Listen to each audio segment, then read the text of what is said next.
Բարև ձեզ սիրելի բարեկամներ, բարև ձեզ իմ հիանալի հզոր հայ ազգ։ Ես Արտուր Ֆարմանյանն եմ, Հայաստանի ժողովրդական կոմունիստական կուսակցության ղեկավարը։ Սիրելի բարեկամներ, այսօր ուզում եմ ձեզ հետ մի քանի թեմա քննարկել, արձագանքել եւ դուք կթողնեք ձեր մեկնաբանությունները նշելով ճիշտ ենք մենք մտածում, ճիշտ չենք մտածում, այդ ամբողջը թողում ենք ձեր դատին։ Ուրեմն սկսեմ երևի անձնագրերի պատմությունից։ Ինչպես գիտեք, Հայաստանի Հանրապետությունում անձնագրերը պետք է փոխվեն։ Ես ուզում եմ հարց տամ Նիկոլ Փաշինյանին։ Նիկոլ Փաշինյան, այդքան լավ է Հայաստանի Հանրապետության վիճակը, որ մենք կարող ենք մեզ թույլ տանք այս նեղ վիճակի մեջ անձնագրեր փոխելու։ Հիմա տեսնենք այս տեսահոլովակները, այնուհետև շարունակեմ արձագանքելը, սիրելի բարեկամներ, խնդրեմ։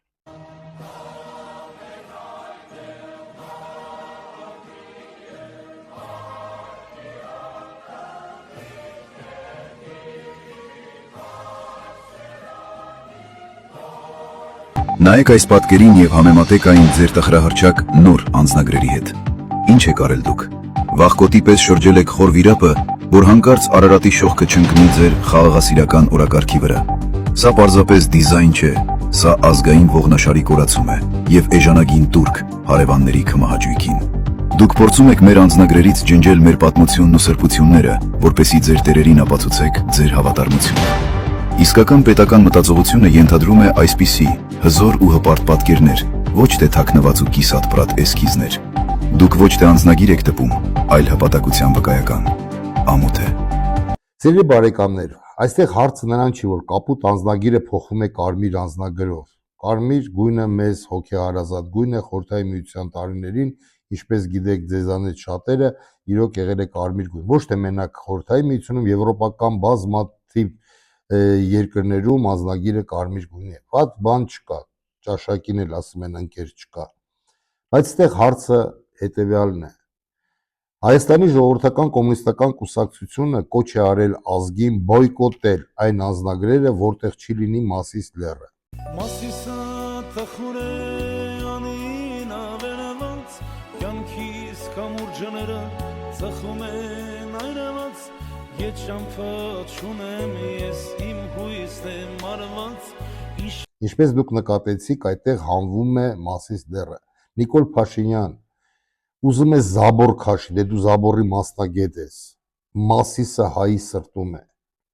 Հարցը լեռան մեջ չի։ Մեր նախկինները, մեր պապերը մեռել են այդ սարի համար։ Շիրազը Մասիս բառը բերանում է մահացել։ Դու կպնում ես մարդու հոգուն, հայի սրտին ես կպնում, մի արա։ Իսկ եթե չես կարող ձեր բարեկամների հետ լեզու գտնես, Իոսիֆ Ստալինի չափ չկաս, կես բերան ասա կիսա լուսինը, դա ձերը չի։ Լուսինը բոլորինն է, Նիկոլ, լուսինը բոլորինն է։ Կիսա լուսինը թող իրենք հանեն, իսկ մենք կմտածենք, երևի իրանք կիսա լուսինը հանեն, Նիկոլ, մենք մեր Մասիսը չենք հանի։ Ժողովուրդ ջան, այսքան կարճ մասով ինչ որ վերաբերվում էր անձնագրերի վերաբերյալ։ Մանրից թեժանա թեման։ Ուրեմն կա մի մադմազել կիսաբաց լուսամուտները, բացափակ լուսամուտները, որը հիմա նիկոլական պատգամավոր է։ Մի հատ անգրագետ ազնվորություն։ Խնդրեմ, տեսնենք այդ երկու տեսահոլովակը, այնուհետև արձագանքեմ այս մադամին։ Ասում են կփակի Լարսը բան։ Մենք օրինակ հիմա ունենք մի եւս մեկ ճանապարհ, որով կարողանում ենք ապրանք ներկրել Հայաստան։ Օրինակ շատ կարևոր ռազմավարական նշանակության ցորեն ներկրել Հայաստան, հացահատիկ։ Օրինակ Ադրբեջանից։ Հիմա եթե մենք ունենանք տարածքով, ոչ թե ուղիղ Ադրբեջանից Վրաստանի տարածքով են գալիս։ Չէ, Վրաստանից։ Մենք Ադրբեջանի տարածքով բերում ենք բեռներ։ Ադրբեջանով Ադրբեջանից ուղիղ Հայաստան են։ Այո, ապա շրջափակումը ինչի մասին է։ Շատ լավ, ես տեղյակ չէի։ Բա Ադրբեջանը, որ ասում եմ, ապա շրջափակել է իր երկիրը որպես տարանցիկ երկիր, դրա մասին է խոսում։ Հիմա Да что ты, черт побери, такое несешь? Երբ Ալեն Սիմոնյանը դարձավ ազգային ժողովի նախագահ, համակարգում սկսվեցին նշանակումներ։ Կենտրոնում Հասմիկ Հակոբյան։ Նրա հայրը Արմեն Հակոբյանը առանց նախկին աշխատանքի փորձի ընդունվում է ազգային ժողովի ավտոտրանսպորտային բաժին։ Նրա ազգական Նինա Հակոբյանը աշխատանքի է անցնում Ալեն Սիմոնյանի աշխատակազմում, իսկ Նինա Հակոբյանի ամուսինը Վարոն դառնում է Ալեն Սիմոնյանի վարորդը։ Շարքը շարունակվում է, բուժկետում աշխատանքի է ընդունվում բուժքույր Լիլիթ Օհանյանը։ Իրավական ապահովման եւ սպասարկման բաժնի պետ է նշանակվում Մարի Ստեփանյանը։ Սրանք պարզապես անուններ չեն, սրանք կոնկրետ նշանակումներ են։ Տեսակ ժողովուրդ ջան, ուրեմն առաջի մասով այս ազնվորությունը անգամ չգիտի ոնց է գալի այդ բերերը, եթե գալիս է։ Հիմա պատկերացրեք սրանց մակարդակը, իրենք անգամ իրենց քայլերը չգիտեն ոնց են անում։ Բայց ինքը լավ միտք տվեց ինձ։ Նիկոլ Փաշինյան, Թրիմփի ուղին, այսինքն Զանգեզուրի միջանցք, Ալիևը, որ սենց խեղտելա քեզի, բգից այդ բռնելա, կզծրելա, ասում է պիտի տաս։ Ալիևին ասում ես, որ մենք էլ դեմ չենք այդ Թրիմփի ուղին, այդ Զանգեզուրի միջանցքը տալու, քանի որ մարդը ուզում է առանց ժոկ կբնելու այդ բեղերով տառականը, որ միանա Թուրքիայի հետ, Նախիջևանի հետ եւ այլն եւ այլն։ Հայաստանից Հանրապետությունը ուզում է միանա Ռուսաստանի հետ ճանապարհով, քանի որ Լարսը, վերջնի Լարսը շատ ամիսների դեպքում լինում է փակ, ինչպես այս վերջերս գազի մեքենաները, հեղուկ գազի մեքենաները լրվել են, չեն կարող գան, գազի գինը դարձել է միլիոն։ Նիկոլ Փաշինյան, այդ ճանապարհը թող ինքը տա հայկական զինված ուժերի հսկողության տակ, որպեսզի մեր մեքենաները գնան, ոնց էր ասում, թող գնան, հիմա թող գնան մեր հայերը։ Կարես անես, դուխդ հերիքանում է Նիկոլ Փաշինյան, այն դուխդ հերիքանում է մի հատ այդքան բան առաջարկես։ Թուրքերին ասես կիսալուսինը հանեք, սրան ասես մի ճամփա ես տալի, մենք պետքա վերահսկենք էդի։ Կարես այդքան բան անես, Նիկոլ։ Հիմա այս մադամին ուզում եմ հարցեր տամ։ Աղջիկ ջան, եթե դուք այդքան անգրագետ եք, գոնե մի պնդեք լրագրողին, որ վայ, ուղիղ է գալի։ Բայց ամենահետաքրքիրը գիտեք որն էր այս ամեն ինչի մեջ, սիրելի բարեկամներ, նիկոլականները եւ անձինս Նիկոլ Փաշինյանը գոռում էր «Քավոր սանիկ, հորոխբոր տղա, քերի, հոպարեն» նշանակում պաշտոնների։ Նիկոլ Փաշինյանը ինչ է կատարում։ Ազգի մկներին, կատուներին եւ կրդած ցլիկներին բերե դրել են գործի։ Ինչ են ստանում, ժողովուրդ ջան, ստանում են ձեր իսկ նուծած հարկերից աշխատավարձ։ Եվ ինչու նաև ոչ պարգևավճարներ, հավելավճարներ։ Այն նախկինները, նրանք էլ ընդ են գլուխները պատովտվել, գոնե լավ է, քավոր սանիկ էին բերում։ Էս ինչ վիճակ է։ Ինչքան լվակատուկա բերել լցել եք ազգային ժողով պետության վզի վրա դրել եք դարմայեդներին, հիմա ժողովուրդը իրանց աշխատավարձ է վճարում։ Սրանց պատկերը սա է։ Փաշազադեն, դրանց այդ մոլլեն բեղերով տառականի, ասելա, որ 500 հատ մսխիթ է եղել եւ Հայաստանը պարտավոր է դա վերականգնեցնի, այդ մսխիթները։ Մսխիթ է սարքելու Նիկոլ Փաշինյան, դրա համար էր եկեղեցում վրա հարցակվե քո յանիչարներով, հա? Մսխիթի զակազը կա արդեն անվճար։ Հələ փորձեմ մի հատ մսխիթ սարքեն Նիկոլ։ Հələ մի հատ փորձի մսխիթ սարքի։ Այդ ժամանակ դու կտենաս կոմունիստների իրական դեմքը կտենաս Նիկոլ Փաշինյան։ Հələ փորձի մի հատ մսխիթ ադրբեջանական սարքի։ Դրա համար այդ սամալյոտով դելեգացիան եկել են ինչ անեն թուրքերը Նիկոլ Փաշինյան։ Ժողովուրդ ջան, որպեսզի չասեն լկտի սուտա, խնդրեմ։ Հայաստանի Զվարթնոց միջազգային օդանավակայանում ադրբեջանական ինքնաթիռ է այսօր վայրեջք կատարել։ Քաղաքացիական ավիացիայի կոմիտեից Սպուտնիկ Արմենիային հայտնել են, որ ինքնաթիռով ադրբեջանական պատվիրակություն է ժամանել Երևան, սակայն այլ մանրամասներ չեն հայտնել։ Ադրբեջանական լրատվամիջոցներից էլ տեղեկանում ենք, որ Ադրբեջանի պատվիրակությունը փոխվարչապետ Շահին Մուստաֆայևի գլխավորությամբ այցով գտնվում է Հայաստանում։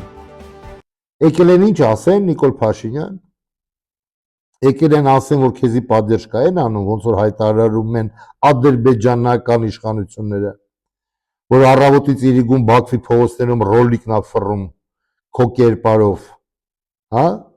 Բաքուն կարծես արդեն ունի իր նախընտրելի թեկնածուն Հայաստանի առաջիկա խորհրդարանական ընտրությունների համար։ Բաքվի մի շարք գովազդային վահանակներում շրջանառվում են Նիկոլ Փաշինյանի մասնակցությամբ կադրեր, ուղերձով, որ հենց գործող վարչապետն է ամենահարմար գործընկերը տարածաշրջանային օրակարգն ավարտին հասցնելու համար։ Ադրբեջանական մեդիա դաշտում Փաշինյանին հաճախ ներկայացնում են որպես այն քաղաքական գործիչը, որի իշխանության օրոք Բաքուն հասել է իր ռազմավարական նպատակներին։ Արցախի հարցի փակման, սահմանազատման գործընթացի, խաղաղության պայմանագրի օրակարգի եւ Հայաստանի սահմանադրության փոփոխության շուրջ պահանջների առաջմղման վերաբերյալ։ Ադրբեջանցիները սոցցանցերում մեկնաբանելով Փաշինյանի Բաքվի վահանակներին հայտնվելը Փաշինյանին անվանում են ադրբեջանական ժողովրդի մեծ բարեկամ, առանց որի օգնության իրենք երբեք չէին կարող հաղթել 2020 թվականի պատերազմում։ Հատկապես շեշտվում է սահմանադրական փոփոխությունների թեման, որը Բաքուն երկար ժամանակ դիտարկում է որպես խաղաղության պայմանագրի առանցքային նախապայման։ Փաշինյանի հայտարարությունը, որ նոր սահմանադրության հարցը կարող է քննարկվել արդեն 2026 թվականի ընտրություններից հետո ադրբեջանական դաշտում ընկալվել է որպես հստակ քաղաքական ուղերձ։ Փորձագետների մի մասը սա գնահատում է ոչ միայն որպես արտաքին քարոզչություն, այլ նաև որպես ուղիղ միջամտության փորձ Հայաստանի ներքաղաքական դաշտում ազդելու հանրային ընկալումների եւ ընտրական տրամադրությունների վրա։ Նիկոլ Փաշինյան մի հատ մսխիթ սարքեցիր ադրբեջանական։ Ես ասում եմ, դու լսում ես, չսարքես տես բան։ Մսխիթ սարքեցիր Հայաստանի Հանրապետությունում, ուրեմն դու ադրբեջանցուն բերում ես, որ ինքը երկու ոտով կանգնի մեր շիրիմների վրա։ Ես ձեզ զգուշացրեցի, Նիկոլ Փաշինյան, ամեն ինչ այսքան վաղ ազգը կուլ տվել է, այդ մի բանը կուլ չի տա հաստատ։ Մի սրի ժողովրդի հարաբերությունը պետության հետ, մի սրի։ Իդեպ, որ դու սրում ես, որ դու եկել էիր կոչով, որ դու ժողովրդավար ես։ Հիմա քեզ ասեմ, Նիկոլ Փաշինյան, թե չասեմ, բայց երևի ասեմ, էլի, ախր համբերությունս պայթել է արդեն, որ չասեմ։ Նիկոլ Փաշինյան, դու գիտես ժողովրդավարը լինում է այսպես, խնդրեմ այս տեսահոլովակ։ Բարև ձեզ։ Լավ է։ Լավ է։ Կոճակը սա փոխվել։ Վայ կարե։ Ինչ կապիր։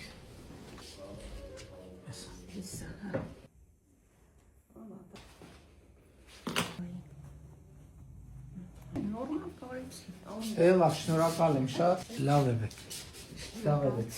Նիկոլ Փաշինյան, կոճակ կարելով կամ կարել տալով ժողովրդավար չեն լինում։ Բարի նախանձով եմ նայում մեր հարևաններին։ Չէ, քո բարեկամներին չէ, Ադրբեջան, Թուրքիային չէ, Իրանի իսլամական պետությանը։ Ինչ ղեկավարներ ունեն։ Այն նախագահ Ախմադինեժադը հենց պրծավ սրոկը, մարդը գնաց դարձավ հովիվ։ Այսօրվա նախագահան պատերազմող վիճակի մեջ, նա սիրելի բարեկամներ, մասնագիտությամբ բժիշկ է։ Եվ հիմա տեսեք այս հիանալի կադրերը, խնդրեմ։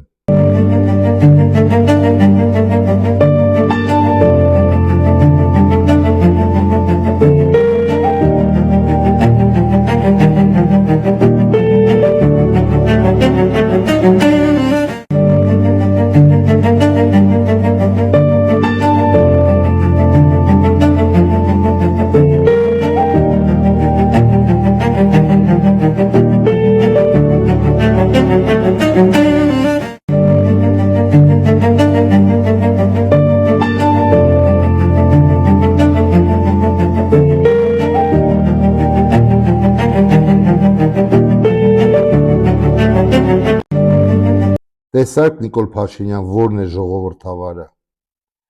որ հանեց իրեն կոստյումը, Նիկոլ Փաշինյան, այդ մարդը գոնե ծնված օրվանից կոստյում ա գետուսկի կոստյում է չես ունեցել, բունկեր չմտավ,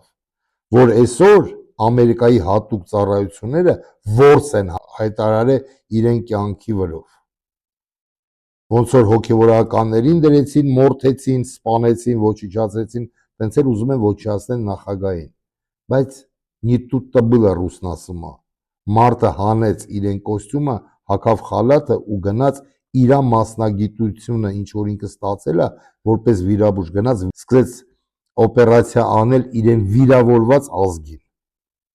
վիրավորված իրեն զինվորներին, երկրի նախագահան, որ մեր Հայաստանի էլ երևի չգիտեմ քանապատիկ անգամ մեծ պետության տերը։ Ի տարբերություն քեզ էլ Նիկոլ Փաշինյանը նավթ էլ ունի։ Մեննակով կռիվատալի երկու գիգանտների դեմը Իսրայելի ու Ամերիկայի։ Այն մնացածները չեմ հաշվում, որ տակից է բզբզում։ Դու մի հատ թուրքի, ինչ որ ադրբեջանցու դեմ ուզում ես մսխիթներ շինես։ Ես ասում եմ, չփորձեք հանգարց։ Բախտերդ չփորձեք, Նիկոլ Փաշինյան։ Իդեպ, Նիկոլ Փաշինյան, ձեզի մի հատ էլ բան ասեմ, տես քեզի չեմ ասում, ձեզի։ Մի հատ էլ բան ասեմ։ Որ դուք եթում եք մարզեր, որ երեխաներին ձնագնդիկ խաղանք, երեխայի շտավ բալիկա, երեխաները ձեզի վաղուց ի տարբերություն մի մասսայի մեծերից ավելի շատ լավ են ճանաչում։ Եվ երեխեքը գիտեն, որ դուք ստախոս եք, Նիկոլ Փաշինյան։ Չեք հավատում։ Խնդրեմ այս տեսահոլովակը։ Միջևը մի բան են անում, ճամփա են սարքում, իր այկած օրվանից թույն ասֆալտա, մի հատ դու մեզ ոչ զենկա, ոչ բանկա, գալատկի, 220 գալիս են գյուղը ճամփեթում։ Հիմա ճիշտ է ասա։ Դե հիմա ճիշտ է ասեմ, 20-ից ավելով քշում է, 2 օր մեկ ավտոյի շարավա փոխում։ Տեսակ Նիկոլ Փաշինյան։ Այդ երեխան, որ դուք ճանաչում եք, տեսակ ինչ ասում։ Բայց այս երեխան իշքան ոգևորված է ժամանակին ձեզանով։ Դուք անգամ երեխաների խաբեցիք, Նիկոլ Փաշինյան։ Եվ ամենավերջում, սիրելի բարեկամներ, խոսքս ուղղում եմ այն մարդկանց, ովքեր առավոտից մինչ երեկո քլնգում են ռուսներին։ Խոսք չկա, Ռուսաստանը ունի իրեն փայ բաժինը Արցախի կորուստի մեջ եւ այդ պատերազմի մեջ եւ Արցախը հայաթափման մեջ։ Բայց հարցս հետեւյալն է. երբ որ քանդում են հայոց եկեղեցիները, հայկական մշակույթի կենտրոնները,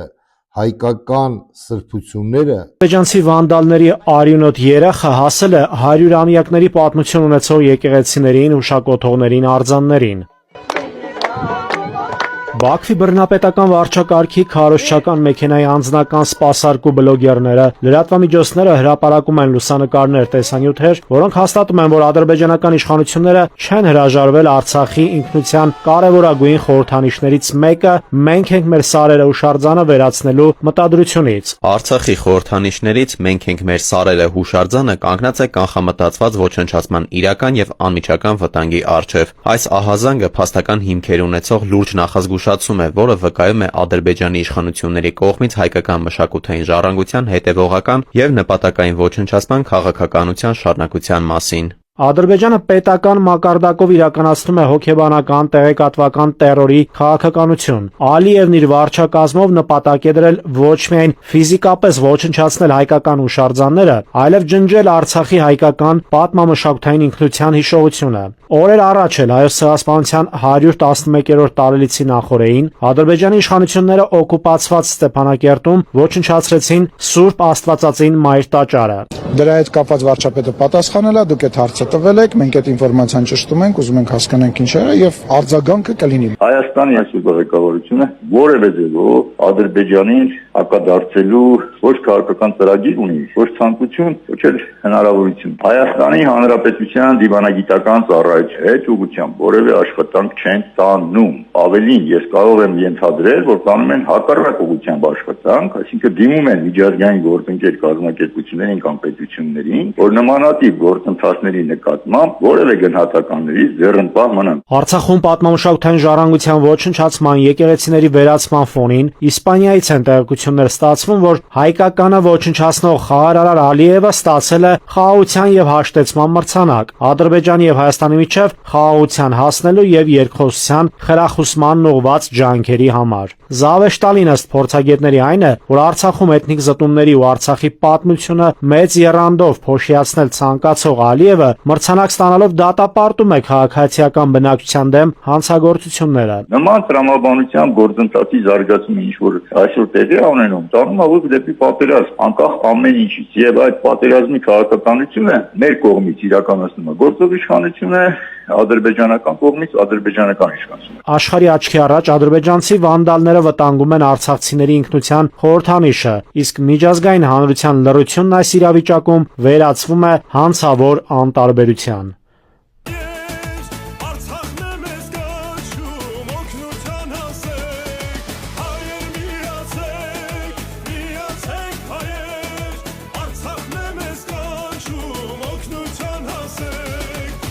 Ռուսները արձագանքեցին, սիրելի հայրենակիցներ, իսկ հայկական իշխանությունները քար լռություն։ Դե սրանից հետո մեկնաբանեք ինքներդ, եւ Մարիա Զախարովան արեց 10-0, թե Նիկոլին, թե այն մարդկանց, ովքեր այդպես են մտածում։ Տեսնենք տեսահոլովակը, խնդրեմ։ Վերելք։ Сегодня один вопрос. Вот в преддверии годовщины геноцида за последние дни в Степанакерте Азербайджан уничтожил 2 армянские церкви. Это сначала церковь Сулпаков и вот недавно кафедральный собор Святой Богоматери. Вот хочется узнать ваше мнение о вот таких актах вандализма и уничтожения армянских церквей и памятников. Скажите, пожалуйста, а какая-то реакция была со стороны официального Еревана? Ну, официальный Ереван, у него свои подходы. Нет, ну просто интересно. Ну, и, насколько я знаю, премьер-министр не отреагировал должным образом. Задайте им вопрос, почему они не отреагировали.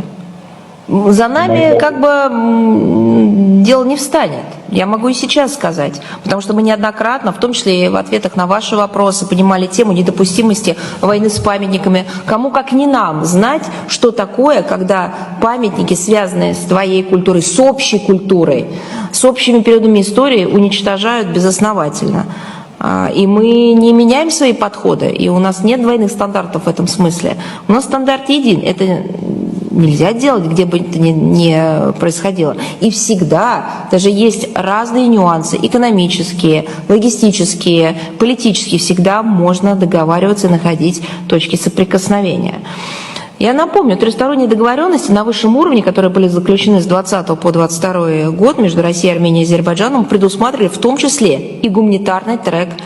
примирения. Он включает в себя темы возврата и обмена всех удерживаемых лиц, бережного отношения именно к памятникам архитектуры, мемориальным комплексам, обмена информацией по линии профильных структур, общественных организаций по поиску без вести пропавших стран.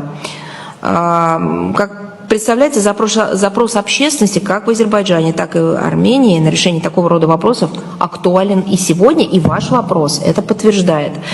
Поэтому в случае обращения мы готовы оказать партнерам необходимое содействие, но я считаю, что вообще неплохо было такие вопросы задавать в первую очередь руководству Армении.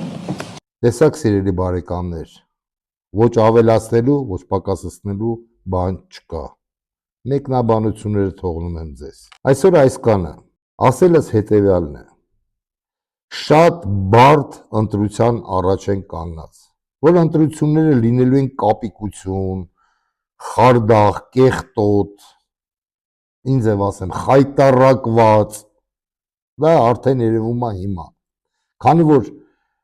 դուք պատկերացրեք երկրի վարչապետը բան ու գործ չունի, սաղ իրա թիմով ընկելա այն ընդդիմադիր ուժերի հետևից, ումից որ երևի թե վախենում է կամ վտանգ է զգում։ Ու պատկերացրեք, գիշեր ցերեկ համացանցերում էլ ուրիշ բան չկա։ Մեկը մեկին անձնական վիրավորանքներ, մեկը մեկին ստորացնել, մեկը մեկին ինչ ասես անում են։ Մենակ ի տարբերություն ընդդիմությունից, սրանք նաև բռնում են։ Բայց մինչև երբ պիտի բռնեն։ Մինչև երբ պիտի բռնեն, այդ եմ ուզում հասկանալ։ Էա բռնեք, սա աղին է բռնեք։ Հետո Նիկոլ Փաշինյան 3 միլիոն վարչապետ կա Հայաստանի Հանրապետությունում, ձեր հայտարարած վարչապետերը, 3 միլիոն վարչապետին է պետք է բռնեք։ Թե հույսերը դրել եք Ալիևի Էրդողանի վրա։ Դուք Նիկոլ Փաշինյան խոսում եք խաղաղությունից։ Այն ժամանակ խոսում եք խաղաղությունից, որ մեր մոտ քանդում են մեր եկեղեցիները, հայկական եկեղեցիները, հայկական Արցախում Նիկոլ Փաշինյան, դու նույն մսխիթ ես ուզում շինես։ Նիկոլ Փաշինյան, ինչ խաղաղություն, մի հատ ուշքի եկեք, 30 պոչով օր է մնացել ընտրություններին, գնացեք արդար ընտրությունների, ազգը ում կընտրի, դա կոչ եմ անում բոլորիդ ընդունեք որպես օրենք։ Իսկ ընտրակաշառքների վերաբերյալ սիրելի բարեկամներ, բազմաթիվ անգամ ասել եմ, դուք գիտեք ուր գրեք, դուք գիտեք ոնց զանգեք, դուք գիտեք ում զանգեք։ Մենք անպայման կբարձրաձայնենք։ Եվ մեկ անգամ եւս խնդրում եմ ձեզ, աշխատեք ձայնագրեք այդ խոսակցությունները։ Եվ շատ եմ խնդրում ձեզ, եթե ձեզ կզանգեն իշխանավորները, անպայման համաձայնվեք եւ հանդիպում պահանջեք։ Իսկ այդ հանդիպման ընթացքում կողքի սենյակից կնկարեք այդ ամենը, ինչը իրենք ձեզ առաջարկում են։ Դա իմ խնդրանքն է, անձնական խնդրանքը։ Իսկ Հայաստանի ժողովրդական կոմունիստական կուսակցությունը, սիրելի բարեկամներ, ձեր կողքին է, ձեր հետ է,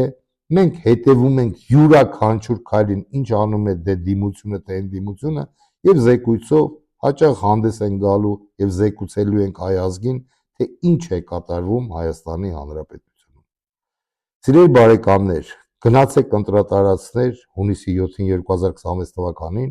որպեսզի չլինեք խաբված։ Իսկ ճապոնական ասացվածքն ասում է.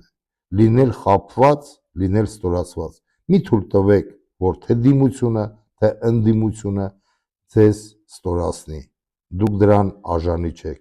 Դուք հզոր ազգ եք։ Մի նայեք, որ ժամանակավոր Նիկոլ Փաշինյանը վարչապետ է հզոր հայ ազգի։ Դա ընդամենը հիվանդություն էր, որը կանցնի։ Այսքանը, սիրելի բարեկամներ, հույսով եմ կհանդիպենք։ Աստված բոլորիս պահապան,